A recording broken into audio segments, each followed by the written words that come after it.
만약에 여러분들이 늦은 밤 캠퍼스를 혼자 걷고 있다고 생각해보세요.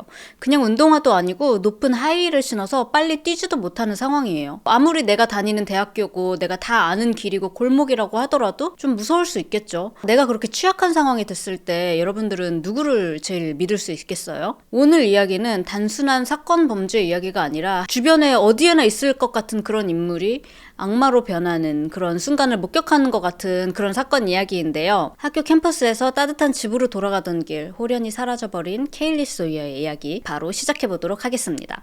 케일리 소이어는요, 1993년 2월 오레건주의 아주 작고 평화로운 마을에서 맏딸로 태어났어요. 아래로 남동생이 4명이나 있었는데요. 맏딸로서 그리고 집안의 유일한 여자로서 부모님이랑도 굉장히 친하게 지내고 남동생들도 잘 돌봐주는 그런 착한 딸이었어요. 자라면서는 사람들이 케일리야, 넌 진짜 세상에서 제일 행복한 사람처럼 보인다 라고 말할 정도로 항상 얼굴에는 미소를 띠고 사람들에게 친절한 그런 착한 아이였어요. 커서 의사, 그것도 치과의사가 되고 싶어 했단 말이에요. 그래서 고등학교를 졸업하고는 치과에서 보조로 일하면서 동시에 센트럴 오레건 커뮤니티 컬리지라는 학교가 있거든요.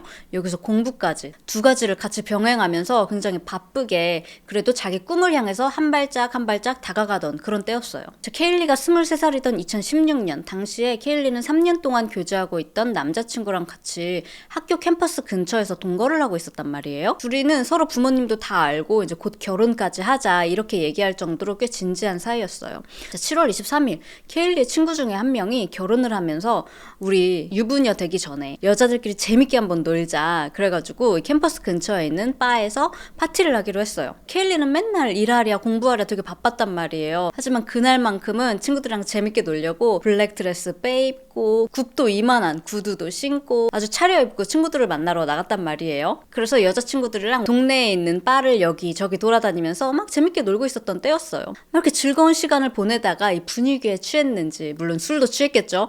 근데 케일리가 바에서 만난 문 남성과 처음 본 남자랑 댄스를 추게 됐어요. 그런데 거기에 하필 남자친구 카메론의 친구가 앉아 있었네.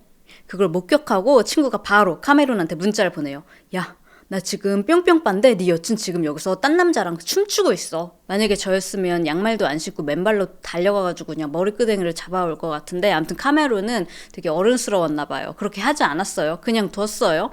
밤 12시쯤 돼가지고 케일리가 남자친구 카메론한테 문자를 보내요. 자기야, 나 좀 픽업하러 오라고. 술 취했으니까 운전을 못하잖아요. 이제 남자친구가 이 바로 차를 가지고 왔어요. 그리고는 케일리가 차에 타자마자부터 싸움이 시작이 됩니다. 야, 너 뭐 하고 다니냐? 케일리가 뭐? 그러니까 내 친구가 다 봤다고. 너 딴 남자랑 춤추고 있는 거 다 봤다고. 케일리는 그거 별거 아니야. 화내지 말라고. 근데 화가 안 날 수가 있어요. 그러니까 둘이 계속 집에 가는 내내 차에서 이제 언쟁이 있었어요. 이제 도착해서 주차장에 주차를 할 때까지도 싸우고 있었어요. 카메론이 차에서 나와서 문을 탕 닫았는데 케일리가 안 나오는 거예요. 막 울고 있었대요. 뭐 하냐고 나오라고. 그랬더니 케일리가 나 혼자 있을 시간이 필요하니까 좀 혼자 두라고. 너 먼저 집에 가 있어. 좀 쿨다운하고 들어가겠다고 먼저 가라 그러는 거예요. 카메론도 또 자기도 화가 나기도 했고 또 평소에도 둘이 가끔 싸우면 케일리가 집 밖으로 나가가지고 걷고 오고는 했대요. 늦은 시간이긴 했지만 그래도 뭐 대학 캠퍼스고 별일 없겠지 하고 집으로 들어갔단 말이에요. 근데 막상 집에 들어오니까 얼마 지나지 않아서 좀 걱정이 되기 시작했나 봐요. 그래서 다시 주차장으로 내려갔는데 이게 웬걸? 차 문은 활짝 열려있고 케일리는 근방에 어디에도 없는 거예요. 자, 그래서 남자친구가 케일리한테 문자를 보냈어. 대화 내용을 그대로 읽어드릴게요. 어디야? 집에 와서 같이 얘기하자. 이렇게 나가버리면 대화도 못하잖아.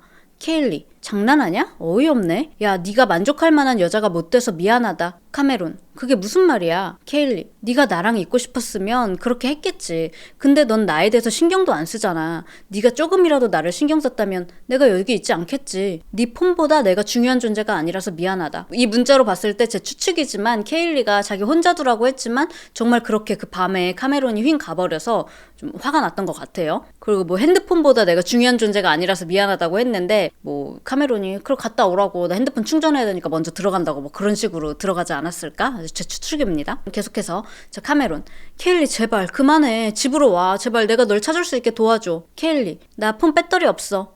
카메론, 제발 나한테 이러지 마. 아까 내가 너 태울 때 화내서 미안해. 케일리, 장난하냐?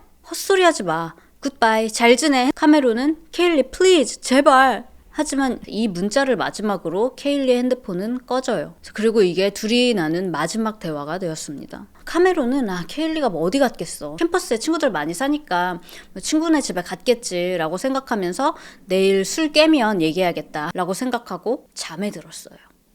다음날이 됐어요. 카메론이 케일리한테 전화를 하는데 아직도 핸드폰이 꺼져 있는 거야. 뭔가 이상하잖아요. 배터리가 다 달아가는 상태에서 친구네 집에 가든 뭐 부모님 집에 가든 어딜 갔으면 충전부터 했을 텐데 아직도 폰이 꺼져 있는 거야. 그래서 곧바로 근처 사는 친구들 집에 막 찾아가서 문을 두드려요. 케일리 혹시 여기 있냐고. 그러니까 친구들이 오히려 무슨 소리 하는 거야. 네가 어제 데리러 왔었잖아. 케일리가 왜 여기 있어? 그 누구도 케일리의 행방을 알지를 못했어요.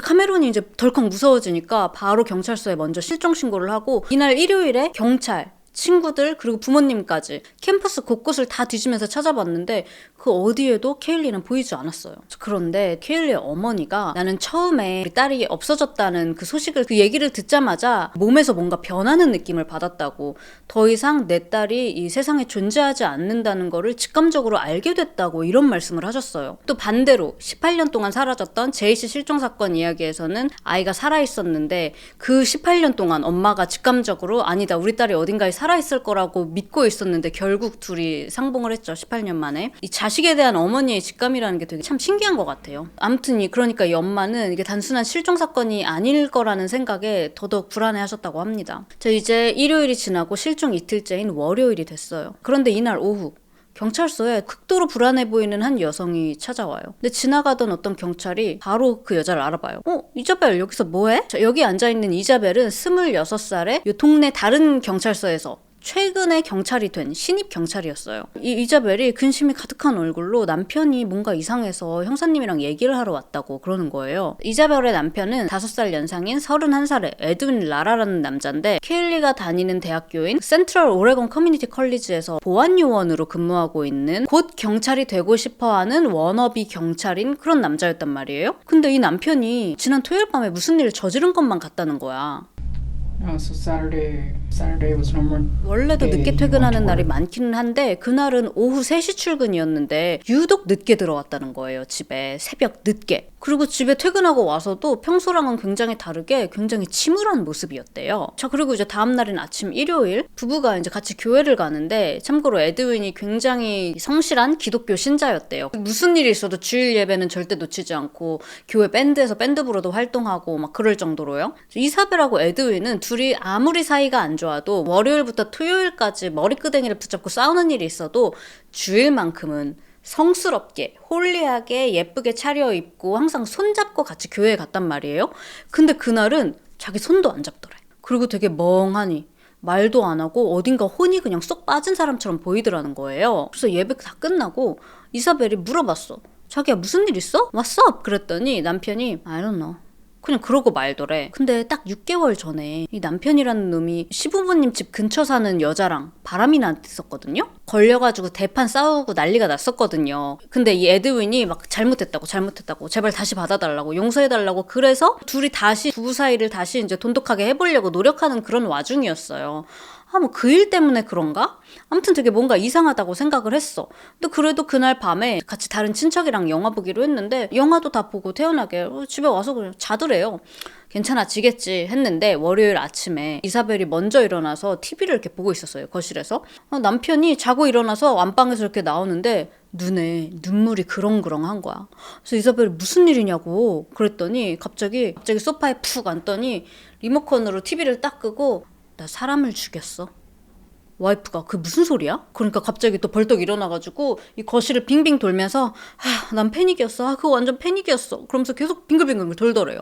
그 사고였다고. 어젯밤에 순찰하고 있는데 하필 또 까맣게 옷을 입은 여자가 갑자기 도로 앞에 나타나가지고 내가 실수로 차로 치워버려서 그 여자가 죽었다는 거예요. 이사벨이 그럼 그 시신은 어딨냐? 당신 왜 그럼 여기에 와 있냐? 빨리 경찰서에 가야지. 시신이 어딨는지는 절대 말을 안 하고 그 여자 소지품 우리 집 창고에다가 숨겨놨다고. 그러더니 집 집 방으로 들어가서 막 주섬주섬 물건을 챙기더니 그냥 그 길로 집을 나가버린 거예요. 지 것만 가져간 게 아니고 경찰인 와이프 이자벨의 총까지 훔쳐서 나간 거예요. 그러니까 이 와이프가 경찰서로 와서 남편이 이런 말을 하더라 라고 이야기를 했는데 경찰은 이 얘기를 듣자마자 뭔가 이상하다고 생각했어요. 아니 대학교에서 보안요원으로 근무하는 사람이 순찰을 돌다가 사람을 쳤다고 뺑소니? 뺑소니도 아니고 시신을 어딘가에 유기를 하고 지금 도망을 갔다? 뭔가 말이 안 되잖아요. 당연히 경찰은 곧바로 케일리와 연관이 됐을 거라고 생각을 하고 그 소지품을 뒀다는 그 창고부터 털어보는데 아니나 다를까 창고 안에 있었던 큰 쓰레기 봉지 안에서 케일리가 신고 있었던 신발, 신분증, 그리고 피 묻은 돌들, 그리고 머리카락 한 뭉치가 발견이 됐는데 이 머리카락에도 완전 덕지덕지 피들이 묻어 있었는데 누가 봐도 이 모발의 색깔 그리고 길이가 케일리의 것처럼 보였어요. 또 소름 돋는 게 이 창고 벽에 에드윈이 대학교 다닐 때 이 심리학 수업에서 사용했던 발표 자료, 이게 하드보드지로 막 이렇게 스크랩했던 게 이렇게 세워져 있었는데요. 미국 90년대에 막 철도길을 따라서 무작위로 돌아다니면서 사람들을 살해한 일명 철도살인마라는 사람이 있거든요. 그 사람을 주제로 막 스크랩을 했는데 되게 무서운 게 막 피 묻은 손바닥들, 빨강색 페인트로 피 튀긴 것 같은 연출을 하고 진짜 피해자 사진들도 막 붙여놓고요. 근데 경찰이 되게 이거 보통이 아니다라고 생각을 한 게 뭐냐면 이 사건에 대해서 연구를 한 것보다 이 살인마를 되게 숭배하는 듯한 이런 느낌의 모습이었대요. 그러니까 경찰은 이 사람 뭔가 제정신이 아닌 것 같다. 어쩌면 나가서 지금 더한 추가 범행을 저지를 수도 있겠다. 빨리 에드윈을 찾아야 된다. 자, 에드윈이 어디 갔는지 찾기 전에 먼저 어떤 사람인지 잠깐 이야기를 해드릴게요. 에드윈 라라는 1985년 온두라스 출생으로 7살 때 가족들이랑 다 같이 미국 LA로 이민을 왔어요. 에드윈은 한 번도 자기의 친아버지를 만난 적이 없대요. 엄마 그리고 계부인 호세 밑에서 자랐는데요. 하지만 10대 때 약물, 알코올 남용으로 고등학교를 졸업을 하지 못하고요. 나중에 GED 검정고시 같은 거거든요. 이거를 취득을 해요. 그리고 오레건주로 이사를 합니다. 여기서 새 출발을 하고 싶어 했어요. 에드윈은 항상 경찰이 되고 싶어 했기 때문에 케일리가 다니는 학교랑 똑같은 센트럴 오레건 커뮤니티 컬리지에서 형사학을 공부를 해요. 그리고 2014년 이 학교에서 캠퍼스 보안요원으로 근무를 하기 시작을 합니다. 여기서 이제 일하다가 나중에는 경찰로 진로를 변경하고 싶어 했어요. 에드윈의 계부 호세는 목사였기 때문에 이 아들인 에드윈도 교회 생활을 굉장히 열심히 했어요. 그리고 오레건의 교회에서 아내인 이사벨도 여기서 만나게 된 거예요. 이사벨을 봤을 때 에드윈은 굉장히 성실한 교회 오빠였어요. 그래서 3년 연애 끝에 둘은 결혼까지 하게 되는데요. 그 에드윈은 지금 어디 갔을까요? 자, 에드윈은 와이프에게 나 사람을 쳤다고 이야기를 하고 그날 아침 바로 부모님 댁으로 갔어요. 그리고 부모님 차를 절도해서 이 집에서 6시간 떨어진 캘리포니아의 유레카까지 운전해 갔어요. 계속 이 차를 타고 다니면 경찰이 금방 추적을 할 거잖아요. 그러니까 차를 어디에 그냥 두고 한 쇼핑몰 주차장에 가만히 숨어가지고 누구 차를 절도할까? 이렇게 마치 먹잇감을 사냥하는 사냥꾼 마냥 몇 시간 동안 이렇게 숨어 있었어요. 자, 19살의 안드레아라는 여성은 한 옷 매장에서 알바를 하는 알바생이었어요. 이날은 원래 오전 근무만 하고 퇴근하는 스케줄이었는데 갑자기 동료가 저녁에 못 오게 됐다는 거예요. 그 바람에 아침부터 매장 마감까지 무려 12시간 근무를 해야 됐어요. 늦은 밤이 되고 손님들 다 나가고 나서야 매장의 노래를 끄고 문 다 잠그고 터덜터덜 너무너무 지친 몸을 이끌고 주차장에 가서 자기 차에 탔어요. 안드레아는 평소에도 우리처럼 이렇게 사건 사고 영상을 듣는 걸 되게 좋아했단 말이에요. 그러니까 당연히 차에 타자마자 문을 딸깍 다 잠갔어요. 하지만 바로 출발하지는 않고 띵동 페이스북 메시지가 왔길래 메시지 한번 보고 셀카를 한 장 찰칵 찍어요. 오늘도 너무 피곤했다 하고 SNS에 글을 올리고 있는데 갑자기 이 안드레아가 자동차 문은 잠궜는데 좀 답답하니까 여름이었잖아요. 문을 요만큼 열어둔 거야. 그 창문 틈 사이로 손이 쑥 들어온 거야. 근데 그 손에는 총이 들려 있었어요. 안드레아가 너무 깜짝 놀라는 찰나에 또 다른 손이 쑥 들어오면서 이 안쪽으로 더듬더듬 해가지고 차 문을 열어버린 거야. 방탄복을 입고 손에는 총을 든 남자는 에드윈이었어요. 에드윈이 총구를 안드레아한테 겨누면서 지금 당장 출발하라 그래. 근데 안드레아는 이때도 뭐야 이거 몰래카메라예요? 와 정말 무섭다 하하 이러면서 그냥 웃었대요. 프랭크인 줄 알았대. 근데 에드윈이 웃음기 싹 없는 얼굴로 이 총구를 허벅지에 딱 대면서 지금 당장 출발하라고 이거 장난 아니라고. 그러니까 그제서야 안드레아가 상황을 직시하고 이 정면을 바라보는데 이 늦은 밤 허허 벌판 이 미국 넓은 주차장에 안드레아를 도와줄 사람은 개미 한 마리도 보이질 않았어요. 저 어쩔 수 없이 이제 차에 시동을 걸고 근처 내려다 주면 끝나겠지 이러면서 주차장에서 나오는데 에드윈이 계속 안 내리고 더 남쪽으로 계속 가라, 더 남쪽으로 계속 가라, 계속 지시를 하는 거예요. 사건 사고 매니아였던 안드레아는 은근히 차의 속도를 내기 시작했어. 과속을 하다 보면 근처에 있었던 경찰이 이 속도 위반으로 나를 따라오지 않을까 하는 희망으로요. 그런데 에드윈이 이걸 눈치를 챘는지 어쨌는지 저 옆에다가 차 세우라고 그러더니 안드레아를 기어서 운전석에서 조수석으로 옮기고 이 변속기에 수갑을 채워요. 그리고 자기가 운전대를 잡습니다. 그래서 운전해서 가는 동안 안드레아한테 계속 모르겠어요. 스몰 토크를 하려고 했던 건지 진짜 정보를 캐내려고 했는지 모르겠는데 어디 사냐, 가족 관계는 어떻게 되냐, 남자친구는 있냐 막 이런 얘기를 자꾸 말을 걸더래요. 근데 안드레아는 본능적으로 나한테는 무슨 일이 생겨도 주변 사람들한테 무슨 일이 생기면 안 된다. 그 생각 하나로 미안하지만 난 당신 질문에 하나도 대답하고 싶지 않다고, 그러니까 물어보지 말라고 되게 단호하게 거절을 했대요. 그러니까 오히려 에드윈이 지 얘기를 술술술 하는 거예요. 소름 돋는 게 나 사실 아까 주차장에서 몇 시간 동안 기다리고 있었다? 너 아까 퇴근하고 매장에서 나왔다가 차에 가방만 두고 다시 매장으로 갔지? 뭐 놓고 왔었어? 그것도 내가 다 봤어. 그러면서 사실 너 만나기 전에 어떤 임산부 여자가 주차장에 나오길래 그 여자 차 절도할까 싶어가지고 내가 말을 걸었는데 널 보더니 그냥 무시하고 걸어가더라고. 그래서 그냥 그렇게 보냈어. 그 여잔 내가 뭘 할 수 있는 사람인지 전혀 몰랐겠지? 이러면서 되게 태연하게 말을 하더래요. 이어서 내 와이프는 경찰인데 내가 사람을 죽였잖아. 케일리 소이어라고 뉴스 혹시 봤어? 운전하면서 핸드폰 막 이래가지고 뉴스 사진을 막 보여주면서 이 여자가 내가 죽인 여자라고. 그러면서 뭔가 자랑하는 말투보다도 마치 나 지난주에 맥너겟에 바베큐 소스랑 같이 먹었잖아. 그건 이런 일상적인 이야기를 회상하는 듯한 그런 말투로 아무 감정도 없이 그렇게 얘기를 하더래요. 그러면서 내 가족들 중에는 대대로 뭐 살인자들이 있었다. 그 부분에 대해서는 좀 자랑스럽게 얘기를 했다고도 해요. 정말 그 가족들 중에 그런 사람이 있었는지는 모르겠어요. 검색해봤는데 뭐 딱히 나오지는 않더라고요. 진짜 왜 초딩들이 우리 아빠는 과장이거든? 우리 아빠는 태권도 검은띠거든? 뭐 이런 것도 아니고 우리 할아버지 살인마야. 우리 집 대대로 살인자 집안이야. 이런 걸 자랑한 사람도 있구나. 자, 아무튼 몇 시간을 내내 운전을 가면서 맥도날드에도 들렸고요. 주유소에도 들려서 되게 많은 사람들을 마주쳤는데 에드윈이 계속 그 총구를 안드레아 다리에 이렇게 대고 있었대요. 그러니까 안드레아는 정말 쏠 것 같아서 사람도 죽였다고 하니까 아무런 티도 내지 못하고 그냥 그 차에 얌전히 있을 수밖에 없었어요. 자, 3시간 정도 도로를 달린 후에 갑자기 모텔 가서 쉬고 가자는 거야. 허튼 짓 하면 직원이고 너고 다 죽여버릴 테니까 내 손잡고 여친인 척 행동해라. 그리고 정말 모텔에 도착해서 수갑 없이 차에서 내리는 순간 이대로 도망칠까? 직원한테 도와달라고 소리를 지를까? 정말 많은 생각이 안드레아 머릿속을 스쳐 지나갔지만 공포심 때문에 차마 그렇게 할 수가 없었어요. 실제로 CCTV 앞에서 체크인하는 모습이 잡히기도 했는데요. 이 모텔 직원도 전혀 이 상황을 눈치채지 못하고 에드윈에게 방키를 주고 둘은 모텔방으로 들어가요. 이 모텔방을 들어가는 순간 안드레아는 나 여기서 죽겠구나 라는 생각을 했대요. 자, 에드윈은 안드레아의 손을 욕실 문고리에 수갑을 채우고요. 그 앞에서 자기가 샤워를 해요. 샤워를 마친 다음에는 안드레아한테 이제 네 차례라고. 내가 보는 앞에서 샤워하라 그래. 근데 안드레아가 싫어요. 속으로 나 어차피 여기서 죽을 건데 내가 굳이 고분고분 이제 말 다 들어줘야 되나? 그런 생각에 그냥 싫다 그랬대. 그러니까 에드윈이 빨리 씻으라고, 너 죽고 싶어? 그랬는데 안드레아가 차라리 죽이라고, 죽는 한이 있어도 네 앞에서 씻고 싶지는 않다 그랬대요. 그러니까 에드윈이 화를 내면서 안드레아를 잡아가지고 침대에 던져서 이제 침대에 수갑으로 묶었어요. 그리고 억지로 수면제 2알을 먹입니다. 이 19살의 안드레아는 이 수면제가 목구멍으로 넘어가는 그 순간에도 여기서 잠들면 이제 완전 끝장이다. 절대 잠들지 말아야 돼 하면서 정신력으로 버텼다고 해요. 아니나 다를까 이 에드윈 미친 귓볼에다가 입을 맞추기 시작을 했어요. 근데 그 순간이었어요. 또로로롱 또로로롱.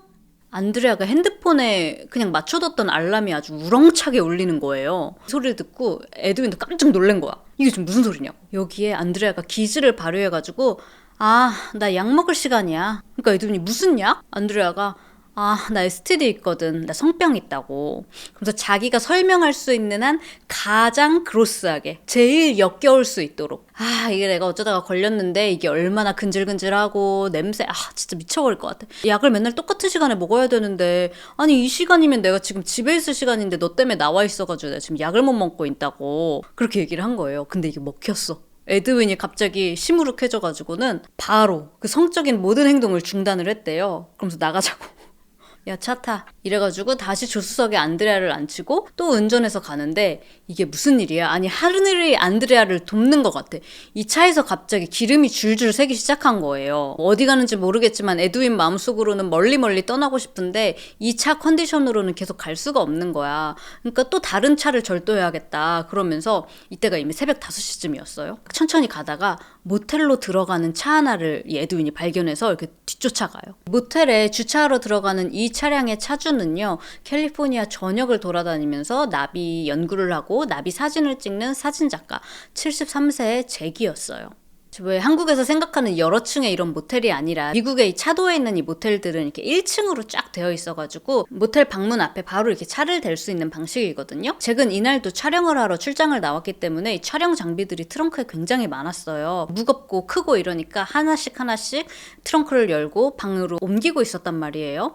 저 무거운 짐 하나 딱 놓고 다시 일어나서 차로 가려고 하는데 갑자기 쓱 하고 검은 그림자 2개가 탁 잭 눈앞에 나타났어.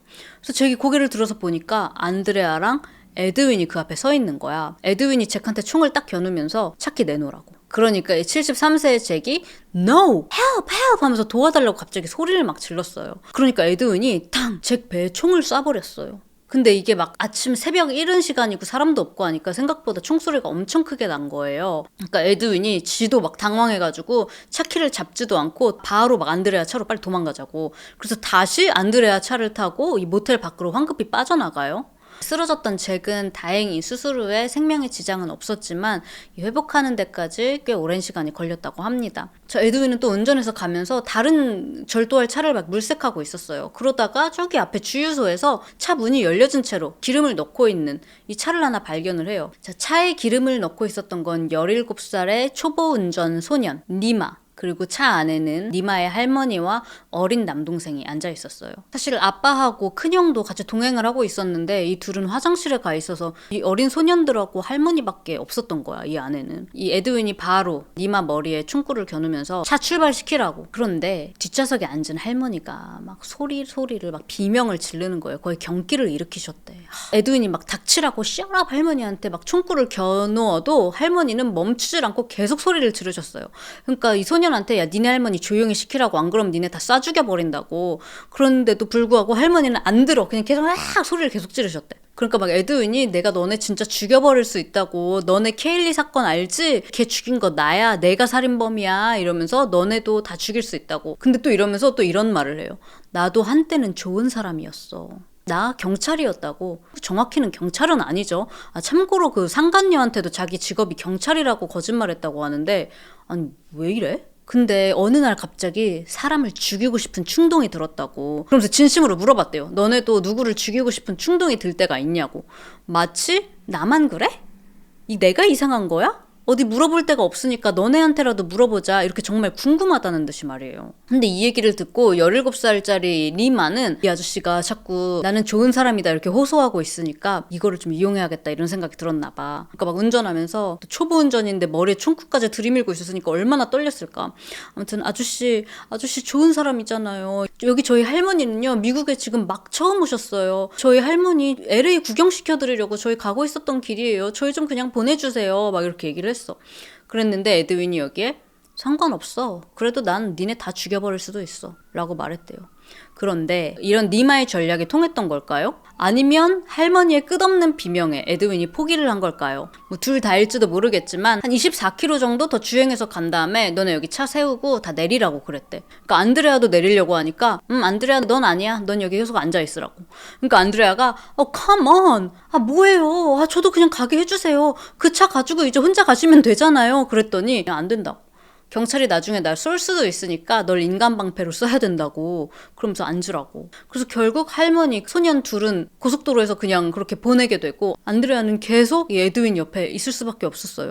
저 이제 아침 해가 떴어. 막 운전해서 가는 중에 에드윈이 네 핸드폰 좀 카메라 켜서 자기한테 달라는 거야. 그러더니 셀카 모드로 갑자기 영상을 찍으면서 주절주절 말을 해요. 뭐라고 말했냐면 딱 이렇게 얘기했어요. Hi everybody. My 안녕하세요. 이렇게 인사를 드리게 돼서 정말 죄송합니다. 전 그렇게 나쁜 사람이 절대 아니에요. 물론 그 여자애를 죽이긴 했지만 그건 사고였어요. 전 지금 후회하고 있어요. 하지만 여기 옆에 있는 안드레아는 괜찮을 거예요. 내가 곧 풀어줄 거예요. 딱 찍고 안드레아한테 이거 네 지금 페이스북 계정에 올리라고 그래요. 근데 안드레아가 싫어요.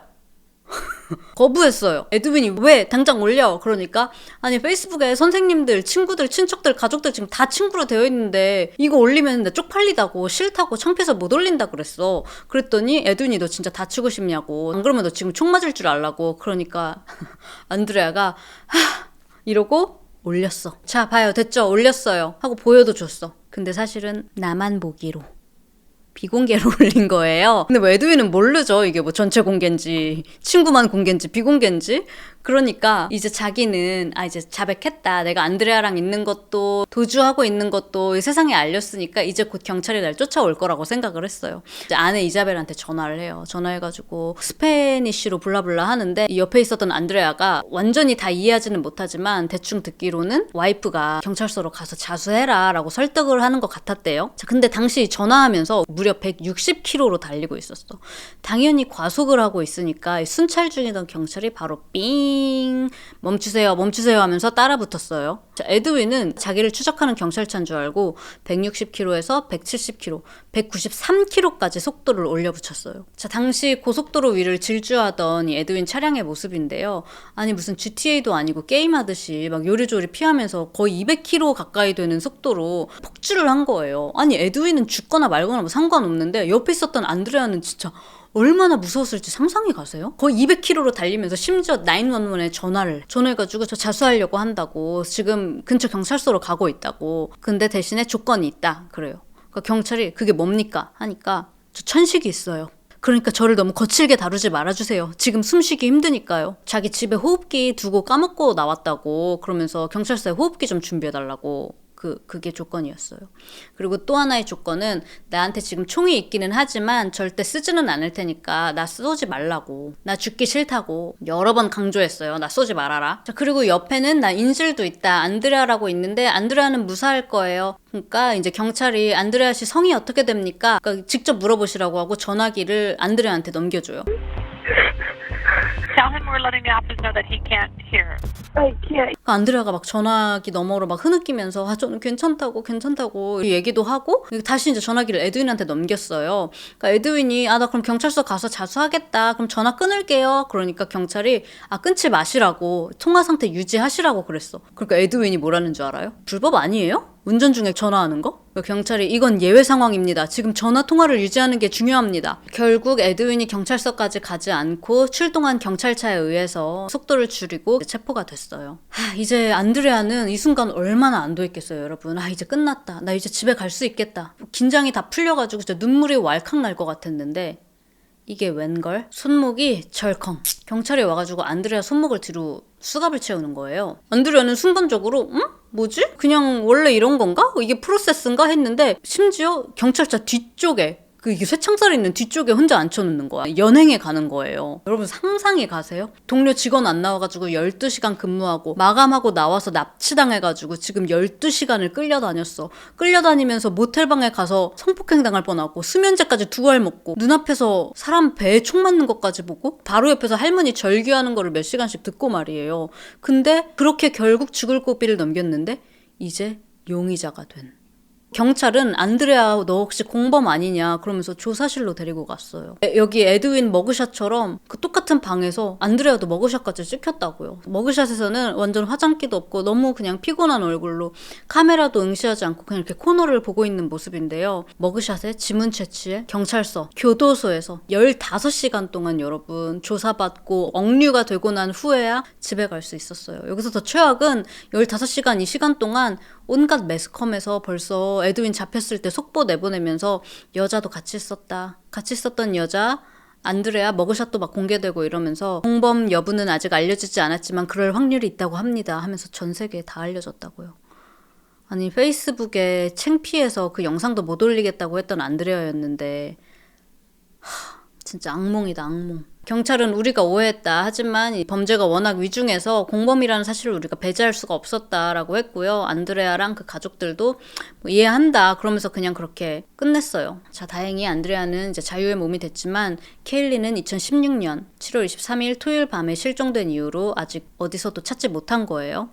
자, 토요일 밤에 실종되고 일요일, 월요일, 화요일 3일 만에 에드윈이 체포가 됐어요. 자, 당연히 경찰은 빨리 케일리의 시신이라도 찾고 싶어 했어요. 근데 에드윈은 엄청 태연하게 오히려 첫 번째로 한 말이 이거였대.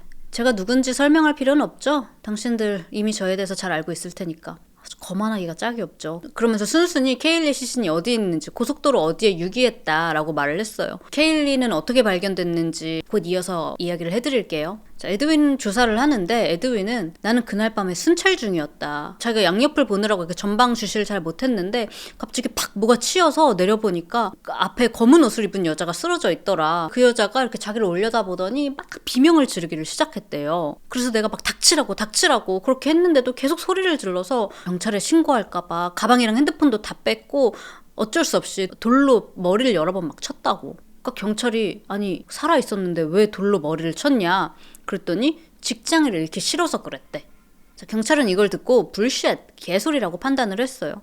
그러니까 계속 추궁을 해. 솔직히 얘기해라. 그러니까 아니나 다를까 말이 계속 바뀌는 거예요. 유일하게 일관되는 건 사고로 쳤다는 거 그거 하나뿐이었고요. 사고로 쳤는데 내려서 보니까 되게 매력적으로 느껴져서 예쁘다. 그래서 성폭행 후 살해했다라고 얘기를 하더니 또 나중에는 죽이고 나서 성폭행했다라고 말을 하더니 또 나중에는 전 매춘부인 줄 알았어요. 뭐 이딴 얘기를 하는 거예요. 매춘부 그런 얘기는 왜 하는 거야? 무슨 상관이야? 이 인터뷰를 하는 이 형사는 유일하게 일관적인 주장인 차로 쳤다는 것조차도 믿지 않았어요. 왜냐면 에드윈 그 순찰차에 손상이 없었거든. 사람을 쳤으면 뭐 어디라도 우그러졌었어야 될 거 아니에요. 근데 그런 게 전혀 없었다고. 그 말인즉슨 진짜 실제로 치였다고 한들 몸도 크게 다치지 않았을 텐데 그렇게 멀쩡한 사람을 신고 못하게 핸드폰을 뺏고 죽였다? 그러니까 말이 안 된다고 생각한 거예요. 얘는 케일리를 본 순간부터 죽여야겠다고 타겟을 삼았을 거라고 경찰은 생각을 했어요. 근데 절대로 시인을 안 하는 거야. 저희 담당 형사 이름이 맥 라플린이었는데 이 형사는 전직 목사였어요. 그러니까 여기에 또 기지를 발휘해서 우리가 너네 집 갔을 때 네 방에서 우리가 성경책을 발견을 했다. 너 신앙심 깊은 사람이잖아. 사고 당일에 보안 요원 복장 유니폼 딱 입고 이 대학 캠퍼스에 있는 사람들은 너를 보고 정말 안전한 사람이다. 믿을 수 있는 사람이다. 이렇게 믿었을 텐데 너는 지금 그 사람들 신뢰를 완전히 배반한 거다. 널 믿었던 모든 사람들에게 사과해야 되지 않겠냐고. 너 클렌징? 이 기독교에서 뭐 씻김이라는 게 있나 봐요. 너 클렌징이 뭔지 알지? 손 씻는 것처럼 네 영혼도 깨끗이 해야 한다고. 네가 자백해야만 네 영혼이 정화될 수 있다. 저는 이걸 들으면서 엥? 했는데 형사가 전략적으로 종교적인 거를 톡 건드니까 이게 빵 터진 거예요. 이게 먹혔어. 에드윈이 더 깊은 이야기를 하기 시작하는 거예요. 자기는 평생을 살인하고 싶은 충동을 느끼면서 자기는 살아왔다고. 하지만 결혼을 하고 좀 많이 좋아졌고 또 이제 교회 다니면서 그 충동을 막 억누르려고 이렇게 노력을 했지만 결국엔 그 충동이 자기를 집어삼킨 것 같다고. 이제는 더 이상 어떻게 할 수 없는 지경에 이르게 됐고 사실 그날 밤에 케일리를 보자마자 죽여야겠다고 생각했다고 자백을 했어요. 너무 소름 돋지 않아요, 여러분? 그동안 충실하게 교회 생활을 하는 신앙심 깊어 보이는 그런 사람. 평소에 나는 사람들을 지키는 일을 하고 싶다. 그래서 대학 캠퍼스 보안요원으로 일을 시작하면서 또 경찰이 되고 싶어 했다고. 근데 이런 것들이 다 완전 셋업. 만들어진 이미지라는 거잖아요. 참고로 여러분 아까 왜 불륜도 저질렀다고 했죠? 그 불륜녀한테도요 여러분 와이프한테는 그렇게 스크루지처럼 엄청 짜게 돈도 안 쓰고 그랬으면서 이 상간녀 앨리스한테는 아내 경찰학교 며칠 가 있을 때 우리 동네로 오라고 LA에서 여기까지 오는 비행기 티켓까지 턱턱 사주고요. 최고급 호텔에 묵게 하면서 진짜 온갖 호화스러운 데이트를 즐겼대요. 그러면서도 앨리스한테 너 어디 가서 성병 옮아오지 말라고. 너 나한테 성병 옮기기만 하면 너 죽여버릴 거라고. 그런 협박을 하기도 했대요. 그리고 뿐만이 아니에요. 경찰 문서에 따르면 이 불륜을 저지른 건 케일리 사건이 6개월 전이거든요. 그로부터 또 6개월 전, 그러니까 1년 전에 온두라스로 여행을 갔는데 여행 중에 몰라 차에 치인 사람이 도로에 있었나 봐요. 끔찍한 모습으로 있는 사람의 사진을 찍어서 갑자기 미국에 있는 동료들한테 전철 문자를 보냈다는 거야. 이것 좀 보라고. 그 사진을 그냥 떡하니. 사람들은 이걸 보고 깜짝 놀라서 뭐야? 미친 거 아니야? 하고 바로 삭제를 해버렸대요. 그리고 또 돌아와서는 갑자기 아무런 설명도 없이 이거 봐. 이러면서 핸드폰으로 익사해서 죽은 사람 있죠. 이런 사람들 동영상을 보여주기도 하고요. 불륜을 저지르는 동안에는 그 앨리스랑 그 관계하는 영상을 막 동료들한테 자랑하듯이 보여주기도 했대요. 완전. 그러니까 자기가 옛날부터 그런 어두운 면이 있었는데 억누르면서 살아왔다고 했는데 결국에 그게 나를 집어삼킨 것 같다고 했잖아요. 그러니까 거의 한 1년 전부터 이런 모습들이 점점 드러났던 게 아닐까 그런 생각이 들더라고요. 저 그렇게 자백을 하고 나서는 막상 법정 가서 나 경찰한테 얘기했던 거 그거 다 무효라고. 왜냐? 내가 그 얘기하기 전에 변호사는 언제 오냐고 물어봤었는데 변호사 오기 전에 이런저런 질문들을 해서 내가 자백한 거 아니냐. 변호사 없이 내가 자백했던 거는 무효라고. 그렇게 주장을 하는데 법원은 에드윈의 편을 들어줬어요. 그 변호사 없이 무려 6시간 동안 전직 목사였던 형사가 했던 그 신문 미란다 원칙에 의해서 법적으로 무효입니다. 하지만 검찰 측은 자신이 있었어요. 왜냐? 자백은 무효가 됐을지 몰라도 무효화할 수 없는 빼박 증거들이 있었거든요. 경찰한테 처음 진술했을 때 내가 차로 쳤는데 나를 보더니 막 소리를 질러서 바위로 머리를 쳐 죽였다고 얘기했잖아. 이 내용 그대로가요. 에드윈 차에서 발견된 노트에 그대로 적혀 있었어요. 마치 자백 노트처럼 I killed her, 그녀를 죽였다.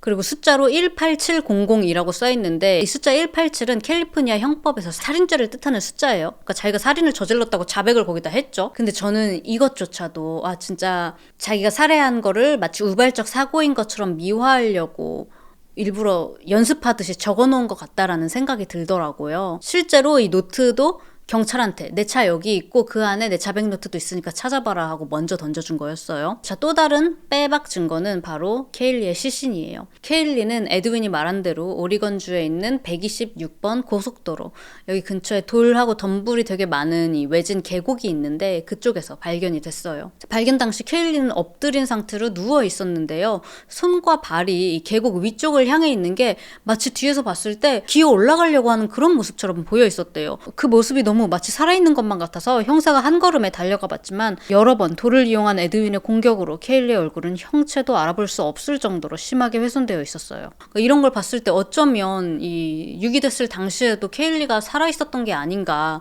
여기서 나가려고 하다가 사망한 게 아닐까 하는 그런 생각도 들더라고요. 케일리의 머리는 바위로 가격당해서 아주 심각한 외상들이 있었고요. 옷의 일부가 벗겨진 상태였어요. 에드윈은 자꾸 자기 차로 실수로 쳤다고 했지만 차에 손상 1도 없었죠. 케일리 몸에도 골절 하나 없고 교통사고 흔적이 전혀 보이지 않았어요.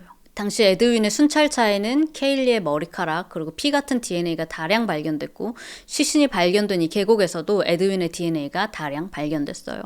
또 이것뿐만이 아니라 안드레아도 증인으로 서서 이 남자가 차 안에서 나한테 말했다. 내가 케일리를 죽였다고. 이 증거들을 바탕으로 수사당국은 애초에 이런 증거들과 그리고 당시 사건 당일 에드윈의 핸드폰 위치 기록 이런 것들을 바탕으로 지금부터 말씀드리는 거는 검찰과 수사당국이 제시한 이 상황 재구성이에요. 사건 당일 밤 케일리는 아마 혼자서 그 밤중에 캠퍼스를 걷고 있었을 거고 아마도 자기 집으로 돌아가고 있었을 거다.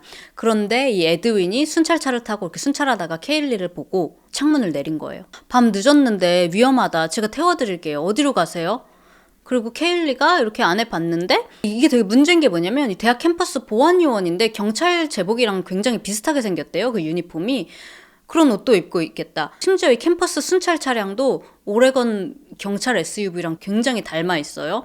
그러니까 뭐 경찰인지 아무튼 뭐 캠퍼스 요원인지 제복도 입고 있고 꽤 안전하게 보이니까 거기다 높은 굽도 신고 있어서 불편했을 거고 케일리가 그래 주시면 감사하죠 하고 이 차에 탔을 거라고. 그런데 에드윈은 케일리 집이 아니라 다른 쪽으로 향하기 시작했고 케일리가 뭔가 이상하다는 걸 깨닫고 막 이 차에서 나가려고 했을 거다. 근데 진짜 문제가 뭐냐면요. 순찰 차량이 정말 경찰차처럼 안에서는 밖으로 나갈 수가 없어. 문이 한 번 닫히면 이 동승자석에서는 나갈 수가 없는 거예요. 대학 캠퍼스 보안 차량이 진짜 미친 것 같죠. 그래서 막 나가려고 막 이렇게 막 저항하는 케일리를 아마 에드윈은 차 내부에서 막 폭행하고 이 핸드폰 소지품을 다 뺏었을 거다. 신고하지 못하게. 그리고 외진 주차장으로 이 케일리를 데리고 가서 돌로 케일리를 살해했을 거라고. 아마 완전히 숨지지 않은 상태에서 성폭행을 저지르고 캠퍼스 외곽 지역에다가 유기를 했다가 인적이 더 드문 고속도로 계곡 쪽에 유기를 했을 거라고 사건 당시 상황을 재구성을 했어요. 그래서 이렇게 사형까지 구형을 받았는데 그때까지도 에드윈은 사형이 안 된다. 이거는 살인이 아니라 우발적 사고였다고 계속 사고라고 주장을 하는 거예요.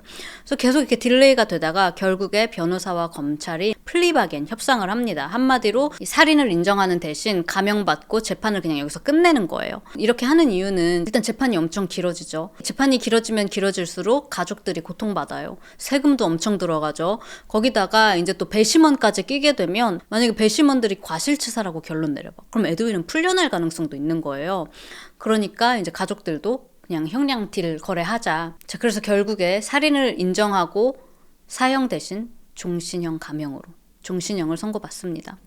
대신 이 판사는 절대 케일리 가족이 30년 후에 다시 이 끔찍한 인간을 마주치는 일이 없도록 하겠다. 그래서 절대 가석방 없는 종신형을 선고를 하는데요. 이 케일리의 할아버지는 법정에서 이렇게 말씀을 하세요. 내가 죽기 전에 3가지 소원을 빌 수 있다면 첫 번째는 케일리가 살아 돌아오는 거, 두 번째는 이 쓰레기가 사형 선고를 받는 거, 그리고 세 번째는 법원에서 이 쓰레기를 내게 넘겨주는 것이다. 하지만 나는 내 소원이 이루어지지 않을 것을 안다. 에드윈은 감옥에서 평생을 보내야 할 것이다. 그리고 그 자신도 차라리 사형을 받는 것이 더 나았다고 생각하게 될 것이다. 지옥에서 썩어라, 쓰레기 같은 놈아. 라고 말을 하셨고요. 케일리의 친구는 이 개자식이 우리에게 남긴 상처는 돌이킬 수 없을 정도로 크다. 만약에 이 쓰레기를 우리 가족에게 넘겨준다면 우리는 그를 사막으로 끌고 가서 독수리, 매, 코요테, 구더기들이 살아있는 채로 그를 먹어치우도록 내버려둘 것이다. 그리고 독수리들이 그의 살점을 다 뜯어먹은 후 나는 그의 죽은 몸에 오줌을 싸고 총알로 난사할 것이다. 라고 이야기를 했어요. 여러분, 우리도 이런 사건 사고 이야기 들으면서 이런 끔찍한 범죄자들 얘기 들으면 진짜 와, 얘를 어떻게 하지? 분노스럽잖아요. 근데 이 가족들하고 친구들은 얼마나 슬프고 분노스러울지 감히 상상도 가지 않는데요. 가족들의 성명 이후 에드윈도 처음이자 마지막으로 공개 발언을 할 기회를 갖게 돼요. 근데 여기서도 진짜 와, 난 진짜 또라이야. 완전 소름 돋아요. 갑자기 무슨 지가 목회하는 것처럼 기도하는 것처럼 이 소리로만 들으시는 분들 괜찮아요. 제가 한글로 다 얘기해드릴게요. 소리만 들어보세요. Oh, leave it tonight. I'll ask you, please, heal the hearts of this broken heart. 나는 오늘 여러분들의 고통을 보았습니다. 나는 당신들의 증오를 보았습니다. 지금 이 순간 저는 여러분들께 드릴 말씀이 많진 않습니다. 언젠가 누군가가 제 말을 들어줄 날이 온다면 그때 저는 이야기하고 싶습니다. 이 이야기할 때 케일리의 가족들 일부가 그냥 법정을 떠나서 이 개소리 듣기 싫다고 그러면서 하늘에 계신 분이시여 이 상처받은 공동체들의 마음을 보듬어 주시기를 간청하나이다. 이곳에 있는 가족들과 모든 이들의 마음을 보듬어 주시기를 간청하나이다. 그리고 케일리 소이어가 평화롭게 영면할 수 있도록 도와주십시오. 아니 진짜 제정신이 아닌가 봐. 진짜 이거는 같은 사람인가? 아니 이제 와서 하는 얘기지만 약간 이 정신적으로 변호사가 이쪽으로 갔으면은 조금 더 먹혔을 수도 있지 않았나, 감형이 될 수도 있지 않았나 그런 생각까지 들 정도로 정상이 아닌 것 같은데 이 판사는 자기는 이 지역에서 일하면서 이 사건만큼 충격적인 사건을 본 적이 없다. 에드윈 네가 아무리 차로 치였네 어쩌네 이렇게 미워하려고 해도 네가 무슨 짓을 했는지 그 짓은 절대 없어지지 않는다라고 이야기를 했고요. 이렇게 케일리의 살해 혐의로 종신형 그리고 또 안젤라 납치 혐의로도 또 한 번의 종신형을 선고받게 됩니다. 자, 이 사건 이후로 에드윈의 와이프 이자벨은요 곧바로 당연히 이제 이혼 신청을 하고 다른 동네로 이사를 갔대요. 경찰이 되고 싶은 게 어릴 때부터 꿈이었고 실제로 경찰이 됐는데 전 남편이 이런 짓을 저지르고 내가 경찰이 될 순 없다 하고 사직서를 제출했다고 합니다. 한편 케일리의 가족들은요 케일리가 다니던 학교 센트럴 오레건 커뮤니티 컬리지를 상대로 고소를 했어요. 왜냐? 이 학교 보안요원으로 근무하는 사람들 신원조회도 제대로 안 하고 뽑고 어떻게 이 사람들이 일하는지 제대로 감시를 하지 않았다. 과거에 실제로 어떤 여학생이 나 에드윈 순찰차 타는 거 너무 무섭다고 이 사람 뭔가 꺼림칙하다고 이야기를 한 적도 있었고 이 여학생 이외에도 여러 번 에드윈 좀 뭔가 이상하다 하는 학생들이 있었음에도 불구하고 아무런 조치를 취하지 않았죠. 자, 그리고 또 하나는 이 캠퍼스 순찰 차량이 경찰 차랑 너무 비슷하다는 거야. 아니 밖에는 경광등이 있고요. 안에는 철창까지 있었다고요. 아니 이게 왜 필요한 거야? 그리고 아까도 말씀드렸지만 내부에 한 번 타면 밖으로 자기 마음대로 나가지도 못하게 설계가 되어 있어. 그 보안요원 유니폼도 경찰 제복이랑 너무 비슷해서 밤에 보거나 모르는 사람들이 보면 보안 요원이 아니라 진짜 경찰이라고 오해를 살 수가 있다. 거기다가 뭐 페퍼 스프레이, 방탄조끼, 바디캠, 수갑까지 뭐 총만 없었지 너무 많은 걸 갖고 있어서, 물론 이제 미국에서는 대학가에서 간혹 총기 난사가 일어나고 이러기도 하니까 뭐 그럴 수도 있는데, 근데 너무 많은 이 파워와 이 툴들을 줬다. 그러니까 이런 에드윈 같은 인간들이 뭔가 내가 진짜 경찰이 된 것처럼 특권 의식을 가질 수 있고. 그래서 이 케일리 가족들이요, 이 대학교랑 200만 달러, 약 26억 원의 합의를 보게 됐고요. 그리고 이 덕분에 2019년 오레건에서 케일리 법이 제정이 되었어요. 앞으로는 오레건의 모든 대학가에서 사설 경비원 채용할 때 신원조사가 굉장히 강화가 됐고요. 경비원들의 유니폼 그리고 순찰차가 경찰의 것과 비슷하게 할 수 없도록 모든 디자인을 바꾸게 했어요. 그리고 이 순찰 차량 내부에 카메라 설치, GPS를 설치해서 항상 이 차에 누가 내리고 타는지, 어디로 이동하는지 기록할 수 있도록 이렇게 법적으로 제정이 됐습니다. 이 법안이 제정되는 날 케일리의 아버지는 마치 아빠 괜찮아요 라고 하는 딸의 목소리가 들리는 것 같았대요. 케일리가 어릴 때 되게 좋아했던 책이 있대요. The Places You Will Go, 내가 갈 곳들이라는 책인데, 이 책을 아이들에게 기부하는 후원 캠페인도 계속해서 하고 계시다고 합니다. 자, 이렇게 비록 케일리는 다시 돌아올 수 없게 됐지만 이 케일리의 죽음은 전혀 헛되지 않았어요. 앞으로 이 법안 덕분에 오레건주에 있는 모든 대학생들이 훨씬 더 안전하게 됐고요. 어쩌면 많은 생명을 구하게 된 걸 수도 있어요. 이 케일리 법안이라는 이름을 통해서 이 케일리 소이어의 이름은 세상에 영원히 기억되게 되었는데요.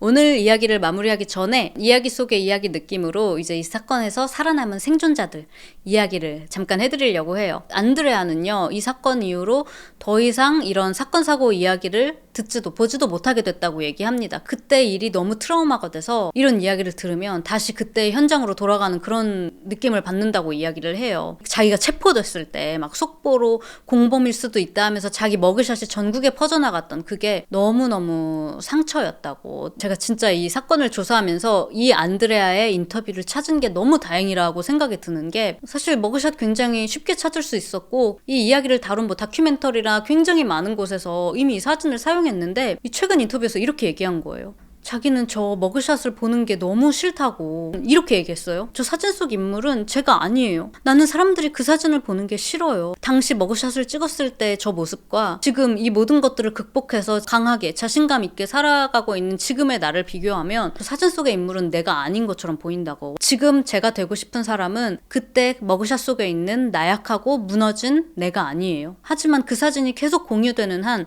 나는 과거에서 벗어나기가 어려워요 라고 말을 했어요. 사건 사고 영상을 준비하면 굉장히 많은 수로 이 생존자들이나 이 남은 가족들이 이 이야기가 전해지기를 바라는 경우가 굉장히 많아요.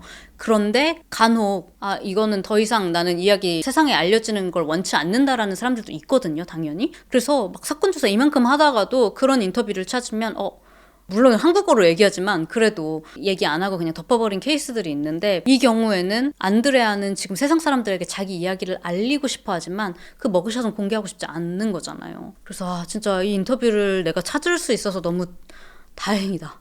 더 많이 인터뷰가 알려져서 이 사진이 쓰이는 게 막아줬으면 좋겠다라는 생각도 들고요. 그뿐만이 아니라 이 안드레아가 말하기를 이 주변에서 가끔 이제 무심코 지인들이 야, 너 왜 그때 이렇게 안 했어? 너 왜 그때 도망 안 갔어? 막 이런 질문을 한다. 근데 이런 질문들이 너무 상처가 된다고. 니네들은 그 당시에 그 자리에 없지 않았냐고. 나는 그 순간 진짜 모든 순간 최선을 다해서 살아남으려고 했었던 거라고 말하기도 했어요. 맞아. 안드레아가 당시 19살이었는데 막 속도 일부러 빨리 가게 하고 막 알람 소리에 나 약 먹을 시간이야 등등등 얼마나 잘 대처했어요. 나중에 용기 있게 증인석에도 섰다고요. 아무튼 그 사건 이후 2년은 자기가 잃어버린 것 같다고. 일도 못하고 학교도 못 가고 진짜 삶을 완전 포기한 채로 세상이랑 단절된 채로 살아갔대요. 그런데 2년이 지나고 어느 날 아침에 갑자기 문득 깨달았대. 이렇게 살면 아무것도 바뀌지 않는다. 이 엿 같은 내 신세를 바꿀 수 있는 건 나뿐이야 라는 생각이 들어서 작은 목표부터 세우기 시작했대요. 그 중에 하나가 드림카인 지프카 사기. 이거 작은 목표 맞아? 큰 목표 같은데? 근데 그래서 지프차를 목표로 막 다시 일도 하고 해서 돈을 모아가지고 진짜 샀어요, 지프차를. 그리고 이걸 사고 나니까 막 자신감이 뿜뿜해지면서 이제 다음 목표는 집이다. 해서 집 사는 걸 목표로 지금 막 열심히 살고 있다고 이야기를 하더라고요. 그래서 지금도 항상 자기는 목표를 세우고 목표를 보면서 살아가고 있다고. 그렇지 않으면 나는 언제든지 또 다시 이 나락으로 갈 거라고 이렇게 얘기를 하기도 했는데요. 자, 그리고 안드레아는 여러분들께 이렇게 전하고 싶대요. 나에게 나쁜 일이 일어났다고 해서 절대 피해자로만 남아있어서는 안 돼요. 계속 그 상태에 머무르고 있으면 절대 앞으로 나아갈 수가 없어요. 분명 내게 일어났던 일은 정말 끔찍한 일이었지만 저는 이 경험을 통해서 다른 사람들을 도와줄 수 있다고 생각해요. 제 이야기를 나누는 게 다른 사람들에겐 희망이 될 수도 있으니까요. 제가 이렇게 제 이야기를 하면서 울지 않은 게 언제가 마지막인지 모르겠어요. 저는 점점 나아지고 있어요. 이제 스스로를 더 사랑하고 존중하고 앞으로 나아가야 해요. 그리고 더 이상 사람들이 자기를 피해자로 보는 걸 원치 않는다고. 그렇기 때문에 말하기 힘든 과거이지만 인터뷰에도 선뜻 응한 거고 이제 사람들에게 이런 메시지를 전하고 싶다라고 이야기를 했는데 진짜 너무 멋있는 것 같고 또 기억나세요? 70대에 배에 총을 맞았던 나비 사진 작가 잭씨. 잭이 기적적으로 회복을 했다고 했잖아요. 근데 정말 2.5cm만 총알이 척추 쪽으로 갔다면 평생 휠체어를 탔을 거래요. 다행히 수술을 잘 마쳤지만 여전히 너무 큰 수술이었기 때문에 그 사건 이후로 몸이 예전 같지 않다고 그랬는데 그럼에도 불구하고 자기가 수술 받고 회복 다 하고 자기가 총 맞았던 그 모텔방 있죠. 거기에서 하루를 묵었다는 거예요. 왜? 그 트라우마를 극복하려고. 이 방은 트라우마의 장소가 아니라 그냥 사람들이 삶을 살아가는 한 공간일 뿐이라는 거를 나 스스로 느끼기 위해서 그날 거기서 1박을 하고 극복을 했다고 그렇게 얘기했는데 와 진짜 이 이야기를 준비하면서 와 진짜 너무 멋있는 사람들이 많다. 진짜 이 사람들 정말 행복만 했으면 좋겠다 라는 생각이 들더라고요. 또 가기 전에 또 하나 진짜 뒷목 잡는 사실 하나 알려드리자면 아까 에드윈이 계부 밑에서 자랐다고. 그 계부 호세는 캘리포니아 교회에서 목사 활동을 했다고 했잖아요. 그런데 이 인간이 2012년에 미성년자 성추행 혐의로 기소됐다가 보석금 내고 나와가지고 도주했어요. 재판도 안 받고 지금 현재도 아직도 수배 중이라고 합니다. 여기 제가 사진 올려놓을게요. 제가 진짜 이런 얘기 안 하고 싶거든요. 근데 와 진짜 인상 봐라. 자, 이 계부의 이름은 호세 산토스 플로레스 칼데나스 이고요. 아직도 수배 중이기 때문에 혹시 이 사람에 대한 정보를 알고 있다면 여기 레드몬드 경찰서로 신고해달라고 하거든요. 또 캘리포니아 지역에 또 한국인 분들도 많고 하니까 뭐 어디가 있는지는 모르겠지만 아무튼 여기 경찰서 번호 제가 남겨두도록 할게요. 제가 오늘 준비한 이야기는 여기까지고요. 저는 또 다음 사건 사고 영상으로 찾아오도록 하겠습니다.